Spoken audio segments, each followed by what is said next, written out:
A showdown this week on Capitol Hill at issue extending payroll tax cuts. President Obama going head-to-head with Republican lawmakers.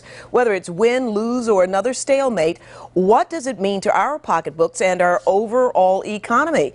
Gene Marks, business columnist for the New York Times and for Forbes magazine, is here to help break it down for us. Good to see you, Gene. Hey, Thanks Joyce. for coming in. Good, thanks. Glad to be here. Well, if it's possible at all to put politics aside, what's at stake in this payroll tax fight for the wealthy, the middle class, and the poor? Well, you know, Joyce, it's for you and me and for everybody else that's watching tonight how it affects us. It's a $1,000 issue that goes right into our pocketbooks. I mean, when you look at the payroll tax cut that's being proposed, right now we're paying a 4.2% tax on our income that we're making. That was reduced from 6.2%. The average person making about $50,000 a year, that's an extra $1,000 in taxes we'll have to pay next year if those payroll tax cuts are not extended. So right now they're fighting about that in Washington and trying to decide should we extend them or not.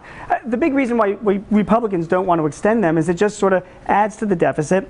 It creates more problems with Social Security because it's supposed to fund Social Security. But for us, for you and me, it's $1,000, and that's a lot. And for people making more, obviously, it's a bigger tax increase. And speaking of those average Americans, Gene, how do these latest numbers showing a drop in wealth for average Americans, middle class in particular, and a major increase in wealth for the rich play into this debate at all? Well, they really do. I mean, the president just gave a big speech last week in Kansas talking about, how there's this big disparity between the rich and the middle class in this country.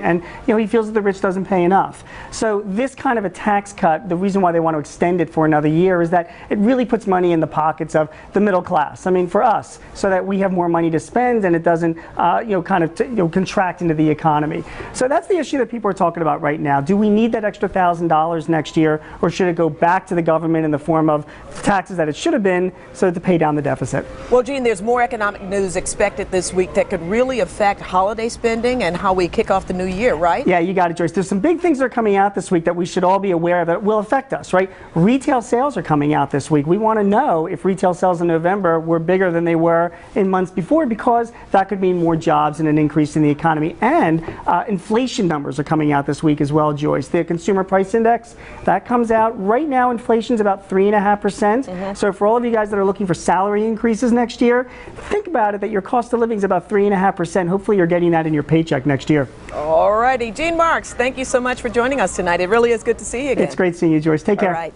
Well, it's